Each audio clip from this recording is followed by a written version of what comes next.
Welcome back. You're still watching Daybreak on this 15th day of September 2025. You're talking about the reforms in the health sector we've had from a user at Mbagathi County Referral Hospital. We've heard from a member of parliament. We've heard from an officer from the Social Health Authority. Let's hear from Dr. Simon Kigondo, who leads the Kenya Medical Association, on your experiences from the professional side of things. Are we better or worse?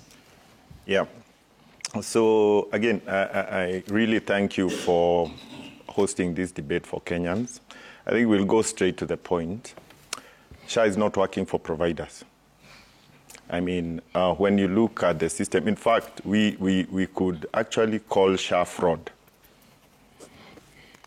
It's fraud. We've seen the Ministry of Health going around claiming that the providers are fraudulent, but it's actually SHA that is fraudulent. Why so? Let's start with this new app that Osoro has aptly said that it's called 360. Mm-hmm. It says that to pre-authorize, you must be within 500 meters of a hospital. So doctors ask me, when we live in the hospital, so what does that mean? When I'm getting a mother, when I'm getting a mother for cesarean section, mm-hmm. and she needs to pre-authorize me as a gynecologist, I need to go to that hospital, then click on the app they have given us for SHA to think as to whether they can pay for that mother. That time I'm working in 10 hospitals, let's say. So I have to go there and click. I mean, it's the most ridiculous thing we've ever seen. So doctors are buying 10 phones, one they send to people to pre-authorize. That's already a limitation of access to service. I mean, SHA have collected money, but they don't want you to use it. So they make it difficult by putting things like you need to be in 500 meters of the hospital. So that's a limitation of access. Number two, mm-hmm. SHA has accumulated more debt in 10 months than NHIF ever had in 6 years. We owe them. Providers providers are actually the underwriters of healthcare in this country. Politicians, all these politicians here, they play with their mind. As long as you're happy, Sam, they say, oh, Sam is happy. He went to hospital, he was pre-authorized, he was treated. Then they go, you're happy. So the majority, the whole populace is happy. But who is suffering? The hospital. So what has happened?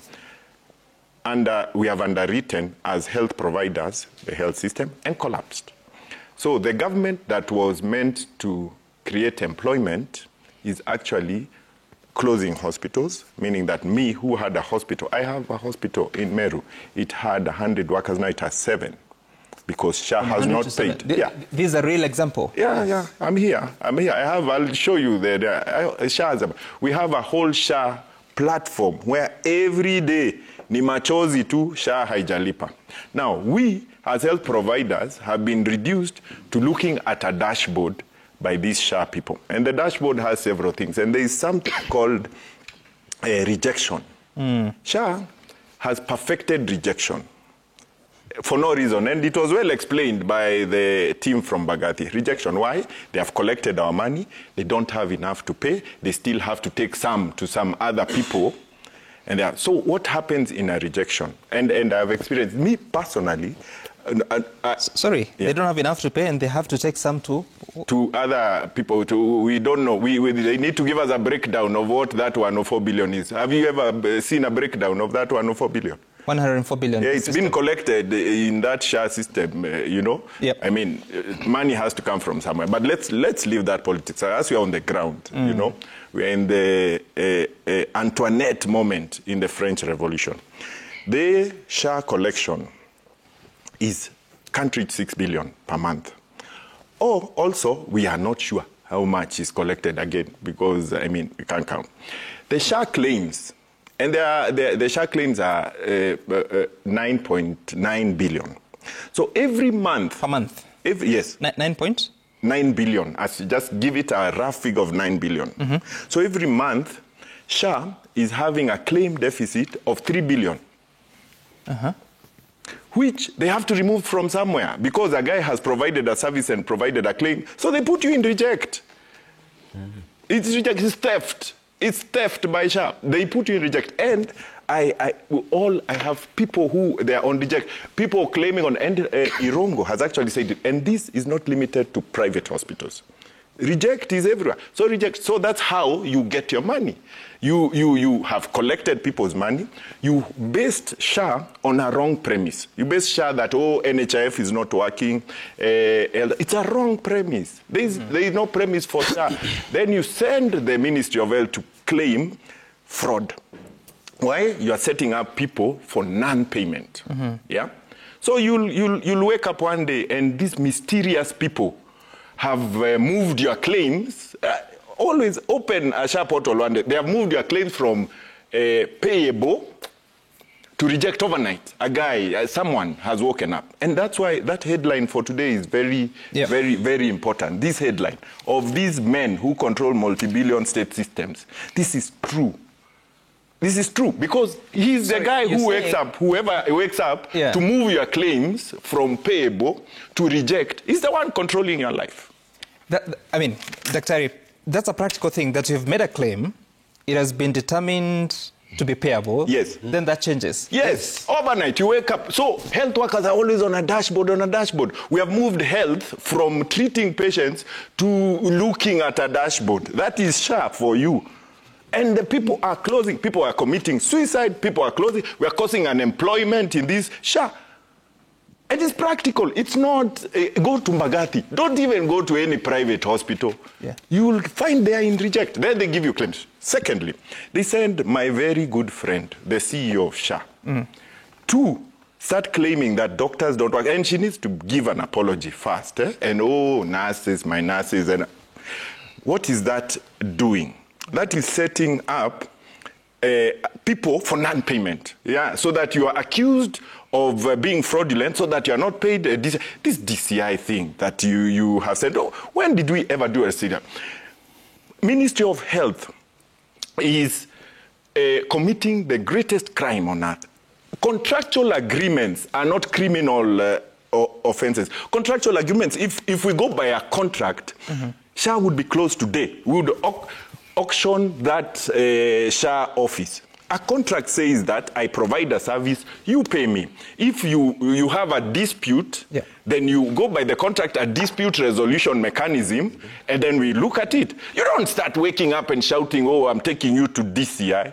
So SHA has killed providers. I'll show you. The SHA platform has refused to pay us, and the purpose of it is because the basis of its formation was wrong. It's not for healthcare.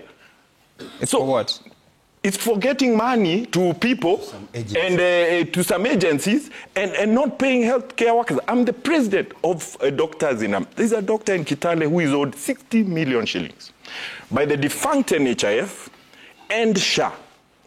60 million. Professional fees or for hospital? A hospital. They run a hospital, they employ people, but they are not paid. But the government, what we are saying, providers are underwriting this government. They can as well give us the money to run the insurance. Unalipa hospitali ili ukipata ugonjwa uende hapo. Are you getting? It's a big problem. So today, Rufa is at how many? What's the countdown for closing because you have not paid?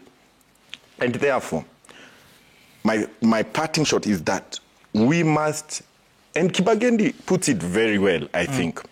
What is the purpose of this SHA? Healthcare pillars are 6. SHA is only one, a healthcare financing model, which we don't agree with because for a long time, we have asked for a tax-funded, totally tax-funded healthcare system. This contributory one has never worked anywhere in the world. You tell me where it has worked. It has never worked. But NHIF per se, the model was more or less correct because the person getting the service is the one who has actually contributed to NHIF. Here we are playing politics. Me, I'm contributing, and the SHA people are claiming that dependence and spouse. There's nothing like dependent and spouse. Me, I pay SHA. My wife pays SHA 2.5%, 2.5%. There's nothing like this dependent thing. This registration of spouses. There's nothing like that. Spouse is not NHIF used to be like that. You register the primary spouse is covered in children. This SHA, everyone is paying, including those 25 including years. the informal sector. Even those children who have reached 25 years, they are supposed to pay 500 every. All right, so I'll get back to you. Now, there are a few questions for you, Gilbert, that you'll be clarifying. But, Chairman, when you listen to this conversation and you lead the Oversight Committee responsible for the sector and all the questions that have come, including the list of files taken to the DCI, what are you thinking this morning? First of all, I thank you for calling me. Sure. Because I would have missed this. Yeah. I need this information. Yeah. And let me just start by telling you that, one, we are talking of health of Kenyans. And this is something that should actually be devoid of all issues. Politics, business, our tribe. Because when this thing fails, nobody survives. Everybody. And then there is, for me, let me say, as I came in, Kibagendi was saying why I can't support it, and he's wondering what I'm going to say. Yeah. Kibagendi, thank you, because he's right. But we must distinguish between when we were passing the bill. Yeah. There are things that we didn't agree with. Yeah. And we still probably don't agree with. And we said that. Now, when the act is there, and whether it was right or wrong, we have literally scrapped what was there. We find ourselves like in a home where a house has been burnt. Yes. You have children and your family outside. The rain is coming. You can't still spend time. I didn't want you to put that lamp there. The house is burnt. The lamp was put there. So now you sort it out. So all these people here, I've interacted with all of them. And they're actually all right. It just tells you how complex the thing is. Now, what needs to be done in Kenya now, you see all these people. My view as chair, all these people should sit down because they're giving the different aspects of the problem. So what I would be asking them, starting with my colleague Kigondo here, we come a long way from them. When we played soccer and created the East African Medical. And now we need to actually sit down, all of us, and say, we are here, we can blame the politicians and all the people who put the things with parts of the laws that we may need to look at. What do we do? We must make it work. We must make it work. We must. Because if we don't, what is happening to Kenyans as we are wrangling even as politicians? Right. That's why I'm saying I'm happy to be here. Sure. So, Kigondu for the providers, Kibagendi and me as politicians, my friend here as a technical person in the ministry, you are the nearest technical person we have on this table at SHA level. My friend there as a provider, we were with you last week. Yes, we were. Yeah. When we were discussing what is happening to them. Right. So what I'm seeing, we are now fighting too hard.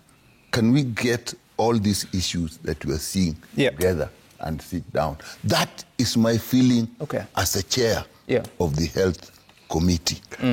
Then we must go back and say, we are also confusing two issues, UHC and SHA. UHC can be achieved by tax, like Britain has done. You take enough money, put it in health. If you have it, treat people. Kuna maneno mingi, then you now go to them to be audited. What UHC was saying, Resolution 58.33 of WHO of 2005, each state must make arrangements to provide services for all citizens at a cost they can afford at the time of service delivery. Yes. Using means such as social health insurance and tax. So what we have chosen is to actually mix It's mixed. We are using social health insurance and we are also using tax. Where he is, the staff that is working under him are paid from tax. If he's a private hospital, he owns a private hospital. Now he's depending on what is paid. So SHA, if social health insurance, that will be the only thing paying his staff. His staff. Now, even the structure itself, even SHA, it's actually 3 funds. Chief, which is actually the insurance, and ESIF, or Emergency Critical Care and Chronic Illness Fund, and the Primary Health Care Fund. Those are from tax. So it's a mixed system. So we are using this mixed system to help us get UHC. Right. So now, what is happening to us now? I am convinced, even before I got into politics, that social health insurance mixed with a bit of tax works. My friend was saying it has not worked somewhere. Germany. Who started it? Bismarck. I only know that with that one, they started with employed people.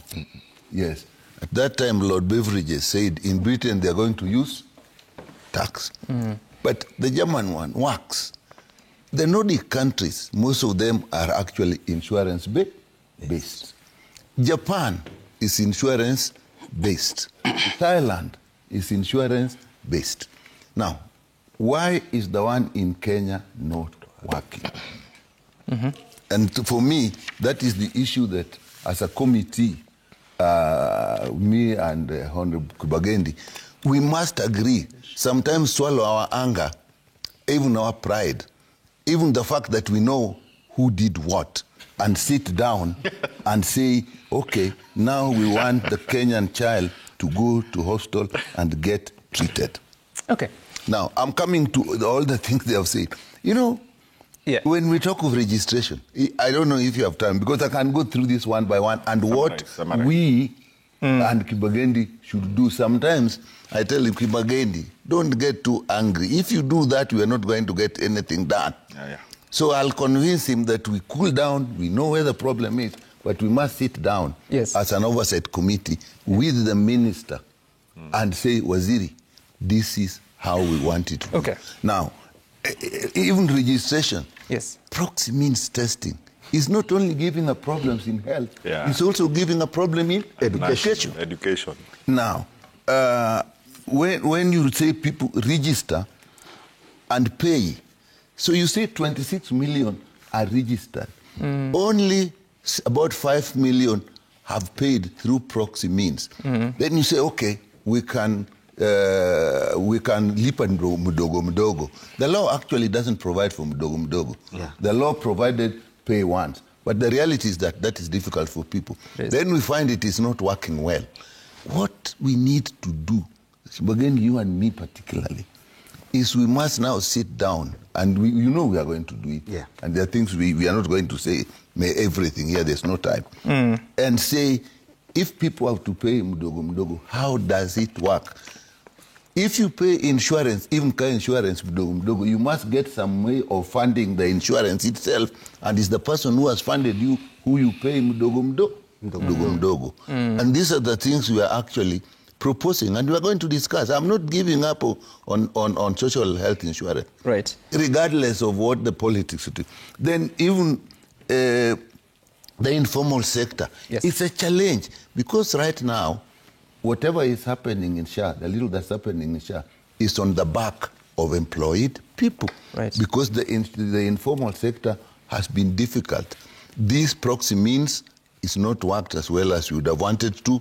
And the one of paying in installments, mdogo, has also... When we started mdogo, there was a larger number coming in. When we said it is now going to be annual, the number dropped.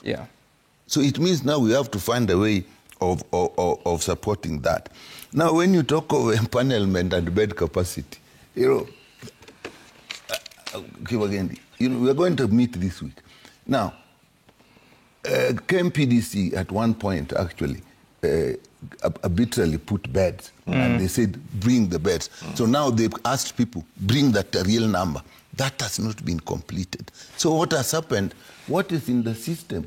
I don't like the word system because in SHA, this system has another meaning. To Kigondu, it means 104B.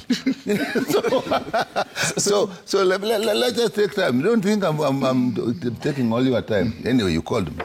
So, it's okay, Dr. Nyika. So when you now say bed capacity, this thing called the system, sometimes it is a different number of beds from what is actually on the ground. When claims are put, that thing, the system, rejects it, say this is not true because what we have here and what you are claiming through is not correct. What we flag, it flags that one out as fraud. Definitely fraud is also there. And then the system is also new. So when we walked around with him, we talked with him, we went to other places. What we discovered is that people have not been trained on how this new system works. So, and more so in government facilities, I found that private sector, they are same experts, they can claim very well. And so this rejection, there are three of them. There's rejection, there is return, there is review. Now, what you do when you get those things back, when you get a rejection, when you do a review, or where a return means bring it back. The process of now bringing it back so that it is not working well. So when rejects comes, they also don't know. Again, it's just how does that work? So when NHF died, the regional offices, or did you die or it was killed? Now, when NHF died, so the regional offices, now they've stopped working. So this IT system, you do it digitally in Nairobi if you are in the Ugis, you do it in Nairobi. And even there it's not clear whether the system will be answered from SHA, whether the system will be from DHA, or it will be answers from KMPDC. Yeah, you know, somewhere else. But so what we are doing, and I'll say this, what we are doing, in my view, and this is why I'm in this, I'm not in this because being a chair is good. This is the most difficult job. But if all of us who have a little idea run away for political reasons, then we are actually abandoning Kenya. If even politically, some people who work on this may suffer, but I think that's a smaller price to pay if you make a contribution. Dr. Nyika, now, if we even came to authorization, let me take this authorization. Okay, the last there are two authorizations. Yes. You authorize for a person to be admitted. What you are paid under the claim system is different. Once it's admitted, then you find that there's a procedure to be done. Now you need another authorization for that procedure. These things are not harmonized. In summary,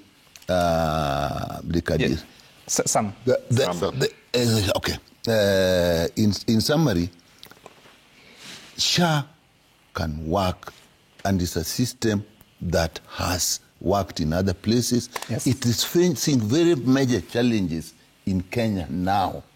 And my approach is we must get all the stakeholders, the providers who are crying, the people who are the patients who are not getting benefits. Because when you hear somebody say SHA is working, is that person who actually registered, paid, and went for inpatient.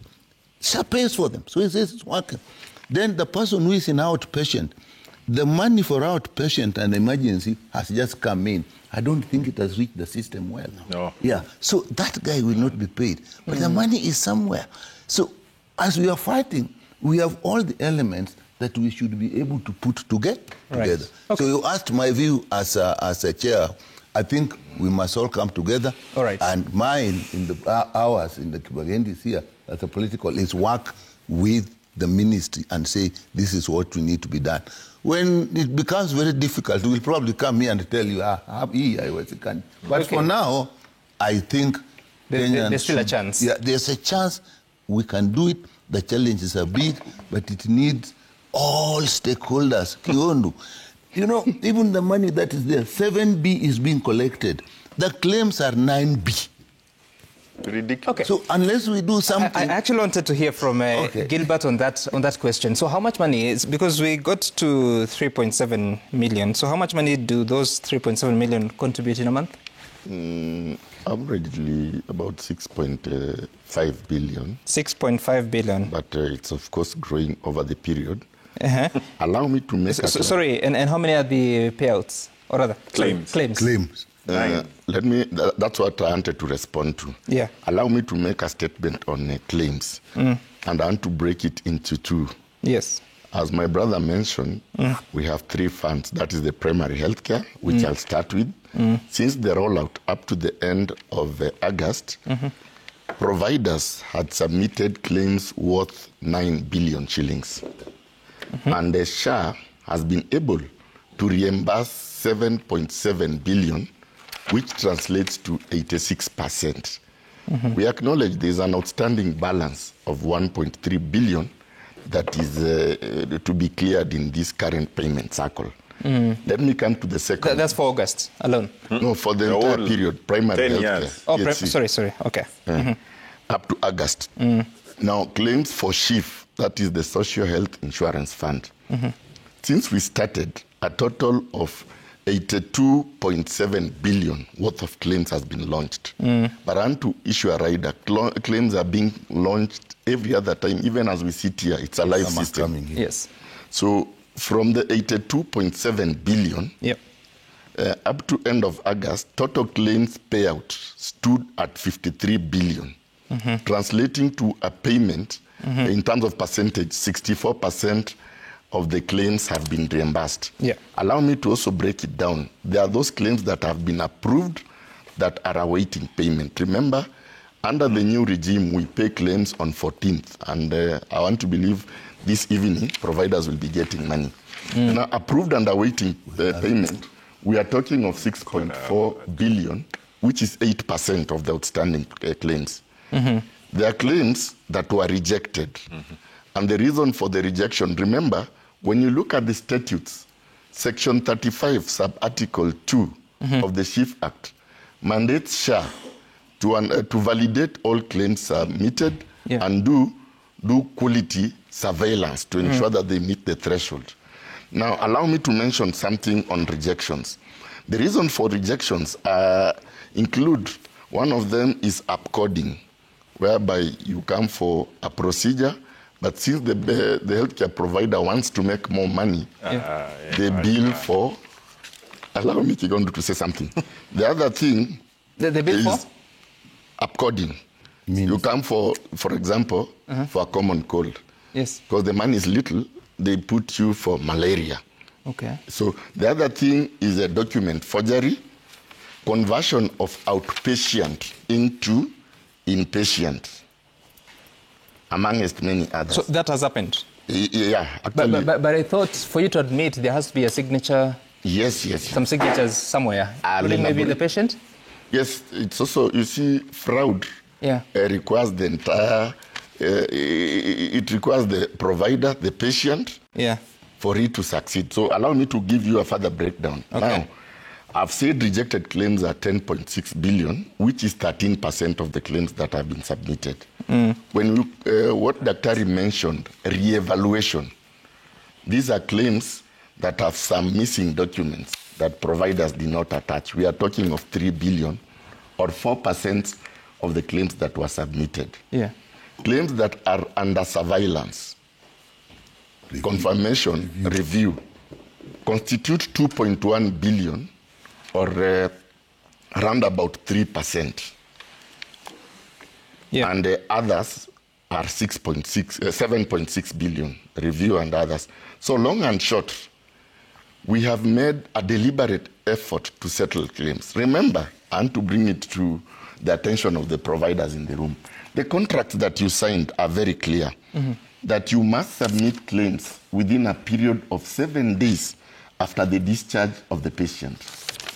If you look at section 12.7 of the provider contract, it provides that clean claims shall be paid within a time frame of 90 days after receipt from SHA. But we have endeavored to pay within a month. I know there are some that have stayed for long, the claims under review and others. The Act also and the contracts provide for investigations. They provide for a period of 90 days for SHA to investigate claims. But in event the investigations are not complete, the same law provides for up to a period of 6 months. The purpose why SHA is doing this, as faithful stewards, we are prudent, we are called upon to ensure that we pay valid claims so that Kenyans have value for money. I'll rest it there and take your questions. Now, I'm going to, because I was telling you, perfect design, but let me give you the flaws that we need to address. This gentleman understands those documents. This guy treats people on the floor. Let me talk about upcoding. And I agree with him. The guy is admitted with malaria at the point of entry. When the claim comes, now he also had surgery. The system reads that as fraud. But what happens? You admit somebody, he has fever, he's complaining a bit of abdominal pain, you do a blood slide, he's got malaria. You admit him, it's malaria. The system has picked malaria. In the morning, till tomorrow you review him, he's not getting better, you search the tummy, this guy has got acute appendicitis that was not picked. Correct. Now this guy now has to go for surgery. So now, definitely, the diagnosis has changed. But you can't change. And it is difficult as systems are running now to pick that. He doesn't understand how a patient with malaria can suddenly be a patient with appendicitis. Nor does the system he has put down. You know, this AI is these guys who put things in them. So what these people put is what they pick. So that is one. Then there is something called downtime. If you have a downtime and the patient is admitted today and the system is not working and sometimes it takes a day or two, then when the system works, the system will pick the day the system has picked, has started up. Now when Kigundu is claiming, Kigundu puts the day he admitted the patient. When it reaches the system picks the date of admission is different from what we have here. This is fraud. So what we are doing, the frauds are there. I know. In 2000, we had a big fraud in NHF. But there are also now systems that we have to pick. That is why I'm saying we must sit down so that if he's there and we are working with him, then we will refine the system to help him pick how what is called upcoding takes place. These are the things we need to look at. I hear Dr. Nyikal. Let me hear from Dr. Irungu, because lots of explanations have been given here. I don't know how it tallies with your experiences, but also the fact that I was looking at the records from the Ministry of Health. Your hospital received about 5 million shillings or thereabout in the month of August. How much do they owe you now? You are right, Sam, but that was 5 million. And I disagree with my brother Osoro when he says they pay promptly. It's not true. Because since SHA started, cumulatively, and to be precise, as we sit here, SHA owes Mbagathi Hospital 167 million. Okay? Because when you raise the claims, there are delays in reimbursements. And this is just for Mbagathi. Cumulatively for Nairobi County is a figure there about $500 million. For all the facilities. So that is not true. However, some... So this 167 million covers what period of time? Just SHA, from 1st of October to where we are today. And this is not... On average, what is your claim to SHA monthly? The claim to SHA monthly should be... It's that. Around 12 million to 20 million. 12 to 20. Okay. So... however, I'll be quick to point that it's not all gloom, and I associate myself with the wisdom of Dr. Nyikal. NHIF is no longer there, and we have to make SHA work. And I can tell you some, for example, with the PHC fund, that is a game changer. I'm saying so because right now in Nairobi County, the PHC fund is really complementing what Governor Sakaja has done for the facilities. For the first time, the Level 4 downwards have received capitation money. What that means is, for example, a facility like Riruta, facility like Kayore 2, and a facility like Mathare North, we are able to start services that were not there, to the extent of even posting specialists like gynecologists to serve those people. We can operationalize theaters and introduce other facilities. However, there's a very big challenge with the chief and the emergency fund. And for instance, Sam, for the emergency fund, as we sit here, has not been activated, but we are still receiving patients, and critical and emergency, and we are still serving them. And what still billing SHA? Yes, no. That module is not even activated. There's no money. So who pays? Yes. The patient. It's the facility which now caters for that. Yet Parliament has allocated resources. I'll keep interjecting. and I that was 13B for primary health care. Yes. He passed it in the committee. We really fought hard. Yes. Because this is a major failure. That is why many people and outpatients are saying this thing is not working. Because this 13B was not in. The 13B has been voted. A system for using it is what we must now sit down and work with the ministry to get done. Is the emergency 8B? Yes. So total 21. Now, again, it has not been activated. So this is what would help. The people who are suffering a lot now from ECF that has not worked are people with cancer, because they were told it was about 550 in the benefit package. But now they are told this one is exhausted. When it's exhausted, the ECF is supposed to kick in. Right. What we are doing now, Sam, we have meat and unga on the table, but people are waiting to eat. But what sometimes we politicians say, we have put the money, go and eat. The meat and the unga will not change into food on the table. Just to be cooked. So me, why I keep saying I'm optimistic, let's see if we can work with the ministry to cook the food. Okay. I'll get to you, Gilbert. I'm not optimistic like my senior is. While I appreciate his wisdom, by the way, Sam, I'm impressed with the panel you've brought here today. One, you know, Dr. Nyikal is the encyclopedia of the Ministry of Health in this country. Why? He has been trained in this country, served from the lowest level to the PS level, to the health committee, and now as a chair of the health committee. Number two, if SHA was genuine from the start, Gilbert Osoro would be the CEO of SHA. I don't think so. That is the truth. Did he not because he's my tribesmate, not because he comes from my constituency, but because the machinations in there is about rewards for friends and relatives. That is why every day, listen, Sam, that is why every day they will send Gilbert to defend SHA because he understands everything. They'll send Gilbert to go to India. You go to India today, the only person they know is Gilbert. Facilities in Kenya, they'll tell you the person who understands this thing is Gilbert. But when he was in NHIF, he acted for almost 9 years. Today, I'm sorry to tell you, we may not know what position Gilbert holds in NHI, in SHA. Now, on to why I'm not optimistic. Sorry, I'm not taking the mic away from you. I'm not being unfair. Mheshimiwa Kibagendi, yes. Dr. Mwangangi applied and got that job competitively. Gilbert, I don't know whether he applied.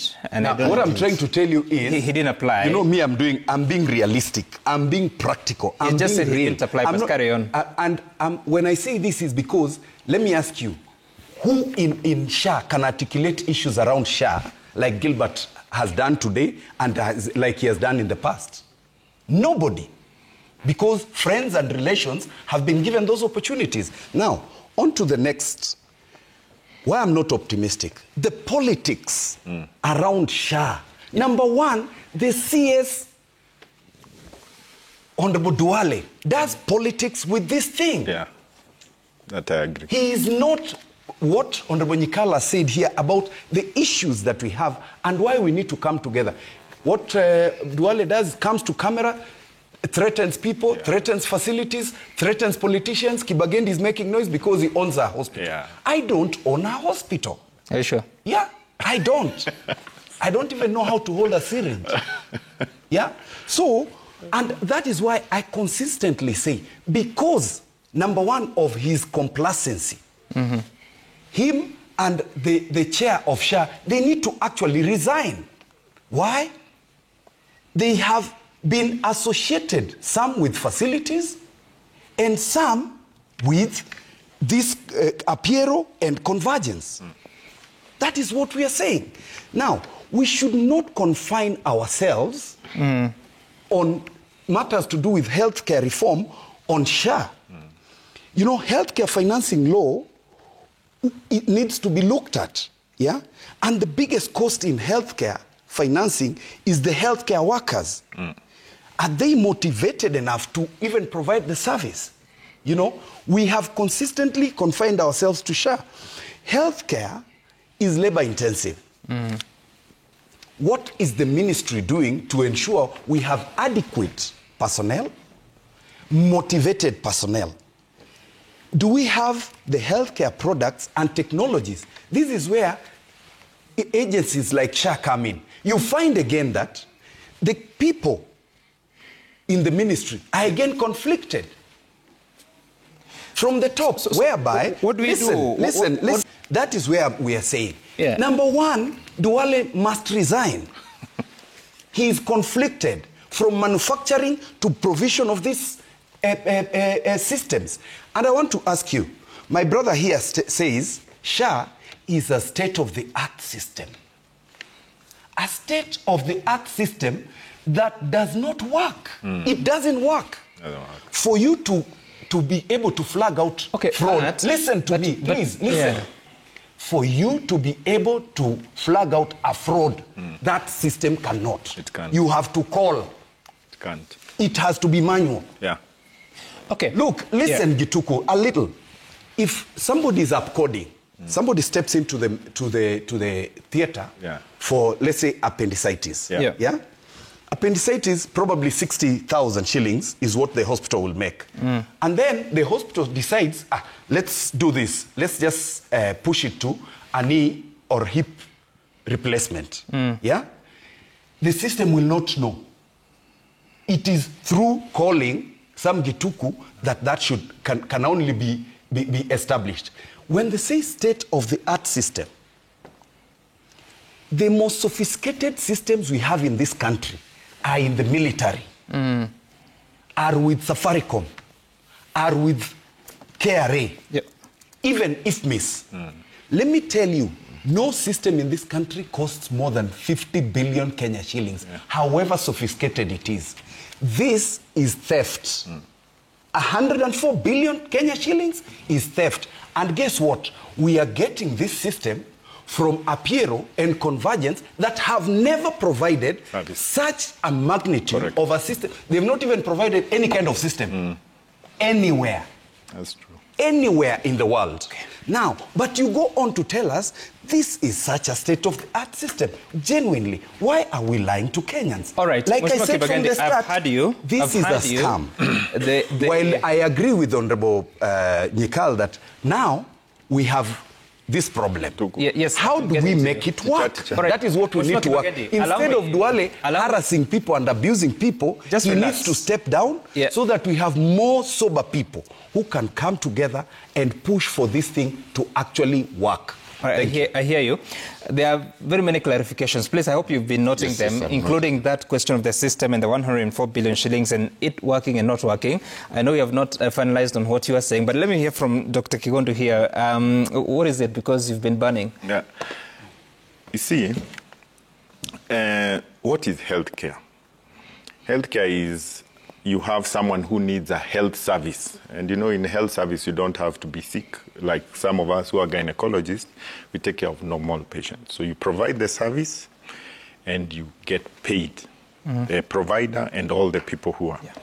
So whatever system that is there, if it is not paying for the services given, it doesn't matter whether it was designed wherever, Dubai, where it doesn't matter. It's not working. And as Mheshimiwa said, one of the pillar, actually, it's not even the pillar of a healthcare system is the providers. Now, this first, and let me warn Ministry of Health and SHA, stop this fraud narrative. The fraud narrative is designed just to steal our money and not to pay. Stop it.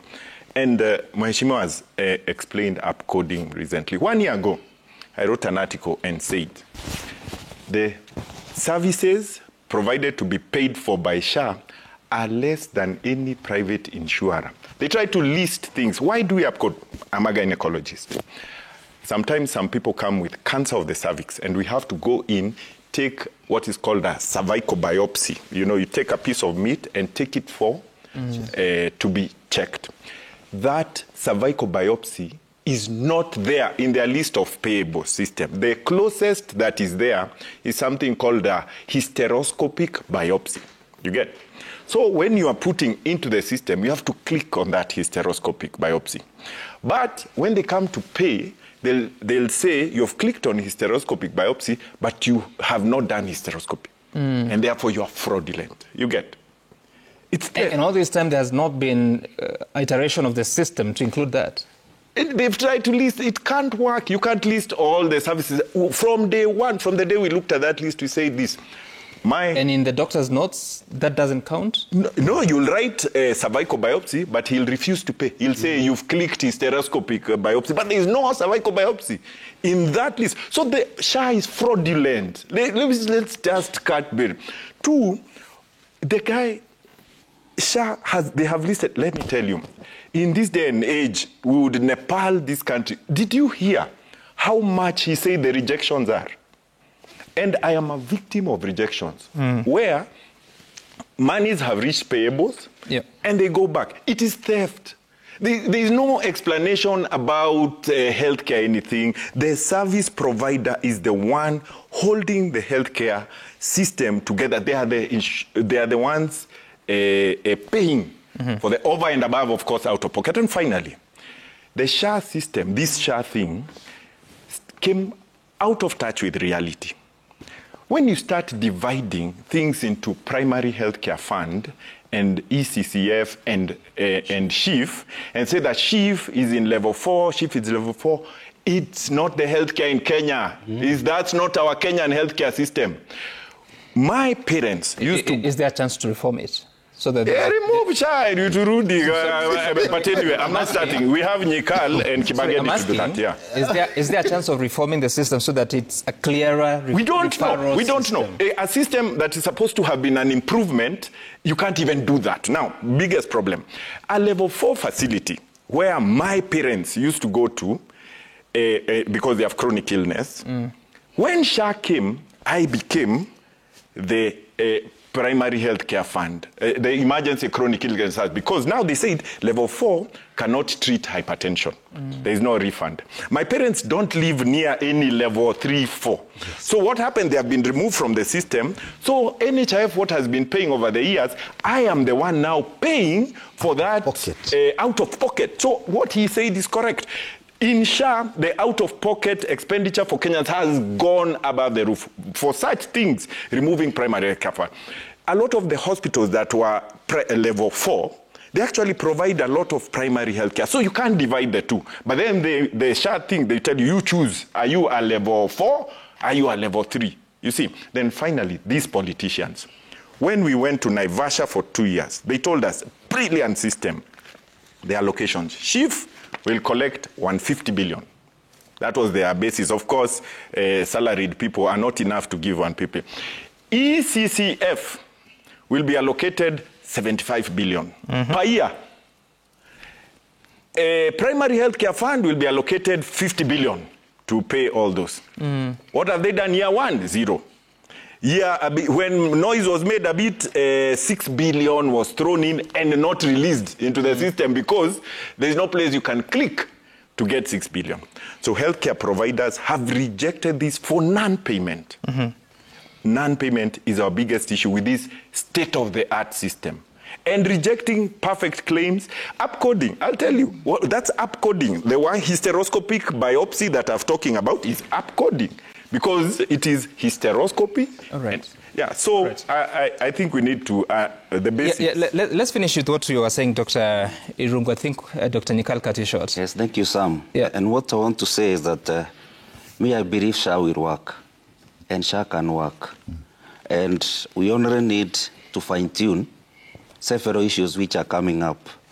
And remember, Sam and the panelists, this has been a product of an evolution in health. And the issue of social health insurance started way back during President Kibaki's time, during Madam Giro's time, if you may recall. Yep. Professor Nyong'o took over, and that time I believe Dr. Nyikal was the DMS. And then lessons were being run. Then when President Uhuru took over, he dealt with one cohort of Ridamama, and then later they onboarded the Eduafia. But one of the challenges we are having is that the proponents of SHA and SHIF, specifically SHIF, they assumed that because normal delivery during Ridamama was 10,000 and CS 30,000, they retained the package, but then they forgot one very important thing, Sam. And this fundamental thing is that during Ridamama, a mother just needed to walk into a facility with an ID card, yes, register for delivery, and automatically benefit.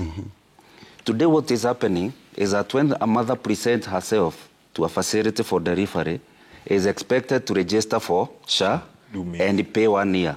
Yeah. It's not possible. So those are some of the gaps we are talking about. And it would appear to us that there were a lot of assumptions when they were modeling this SHA, okay, in all the FADs. And there's nothing wrong because in economic modeling assumptions are allowed.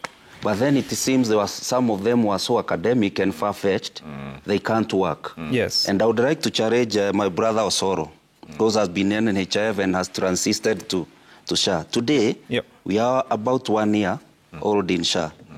If this panelist now from here says, we want to see monitoring and evaluation reports for the first 3 months, 6 months, 9 months, and now 1 year, so that we can look at the non-conformities to the original idea. Would we find that report? Perhaps Dr. Nyikal and Kibagedi, Mheshimiwa, what they are doing, perhaps that is the first attempt to evaluate the performance of SHA. So those are some of the gaps that we all need to sit as stakeholders and agree. We have SHA now. We have to help the CS, to help the president, and help the leadership in making this SHA work. Because I'm convinced it's a very good concept. Let me hear from Gilbert and then Dr. Nyikal. Gilbert, a few questions here. First, that system, you confirm that it is the system being built by the consortium of Convergence, Apero, and Safaricom? Yes, and it is working. It is working. They have brought in someone else called Savannah. Savannah? Yes. Who is Savannah? Is that so? They have hidden someone. Management information system. As I said, we are talking of an integrated system. And which has, within it, it has quite a number of other systems. We have the claims management information system. We have the registration portal. No, it's fine. We have covered what that consortium was supposed to do because they called it Integrated Healthcare Information Technology System. That is supposed to bring on board everyone, including KEMSA, right? Yes. Allow me to make a clarification. Sorry, Gilbert. So the question is, how much are we paying monthly? For the system? Yes. I may not have the figures with me right now. So the money we are collecting, it's going to settling claims and what? It pays claims, of course, staff remuneration. And the system. Amongst others. You don't mention the system. And the system, of course. So to the tune of 104 billion shillings for 10 years, you don't know how much we're paying monthly? I don't have the figure currently. But it's happening? Yes. Do you know when that happens? Which date of the month? For claims is 14th. Yes, every month we do pay. Which date? I don't know the exact date. The first ones to be paid. Okay. Then we're told that the system is using AI. Yes, and I wanted to come there when I respond to the issues that my brothers... Just tell me about artificial intelligence and the system. How does that work? Now, we have deployed AI and predictive analytics as part of our robust fight against fraud, wastage, and abuse. Now, one of the things the system is capable of is to detect irregular patterns and trends.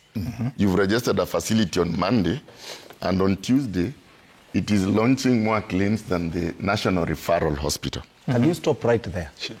Look here, the payments that was done that brought hue and cry the other day, facilities that were registered last year and this year were the ones that were earning the highest amount. Okay. So how does that system detect that? My brother Gilbert. Yes, I'll respond to his issue. Allow me to delve on the issue of fraud. Now, the other thing we do is predictive analytics, time series data. We know you've been launching claims for 50 million, and so we've monitored trends and patterns. The other thing we are doing is hospital bed surveillance, head counts. And when we talk of hospital bed usage, we are talking of number one, the bed count, number two, clinical review. Who does the bed count? We have quality assurance officers. These are medics. We are talking of nurses, yes, clinical officers who visit facilities. How many do you have in the country? There are about 60 or so, 70. How many hospitals do you have? Currently, we have 10,491 healthcare providers. 60 officers for 10,000 hospitals? Yes, but I know there's something that is being worked upon. The other thing, we do post-audit of claims. You heard what my colleague says. It's not enough to pay.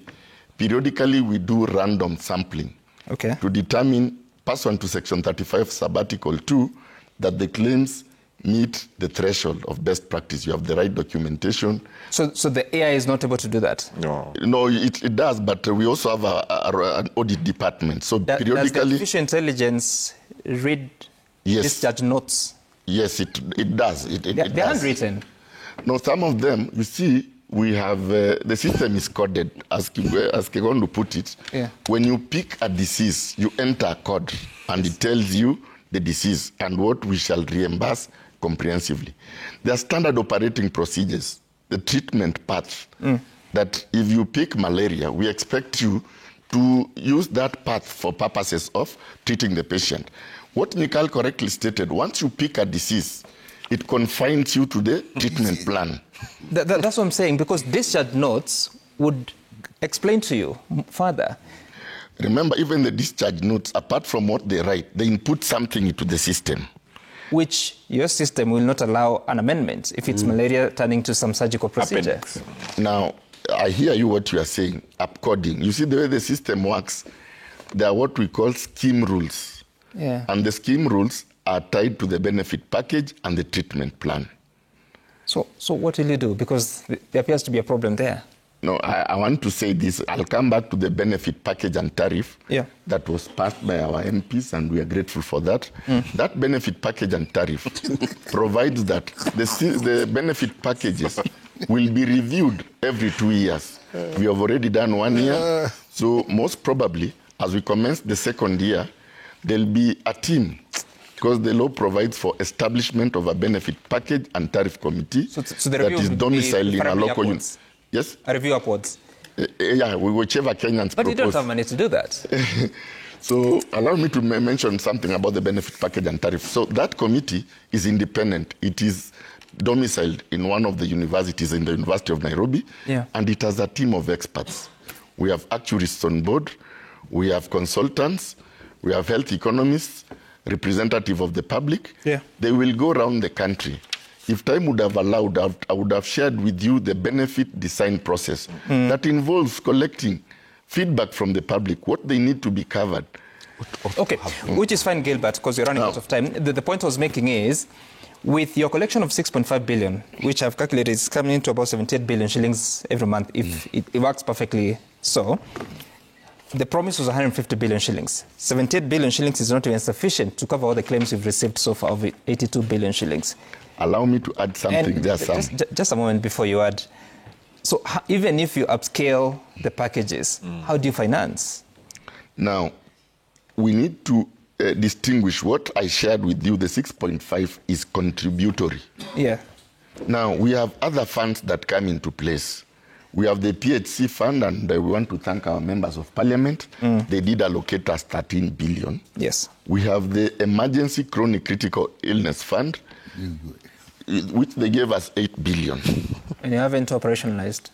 No, it's there. I wanted to come there. That's why I want us to move with speed. Now, under the emergency, I want to tell the team here, as the Bible says, my people perish because of lack of knowledge. Truth be told, that emergency benefit package has started. It's being administered. Currently, if you're a member of SHA and in the unfortunate event you're involved in a road traffic accident, then you can be able to access treatment for 24 hours. That's emergency. That is emergency. And that is part of the government obligation. Chronic? To activate, I'll come to chronic. Remember the provisions of Section 43, Sub-Article 1 and 2, that every Kenyan has a right to the highest attainable standard of healthcare. 43.2, every Kenyan has a right to emergency treatment. Chronic, because I'm seeing we are constrained of time.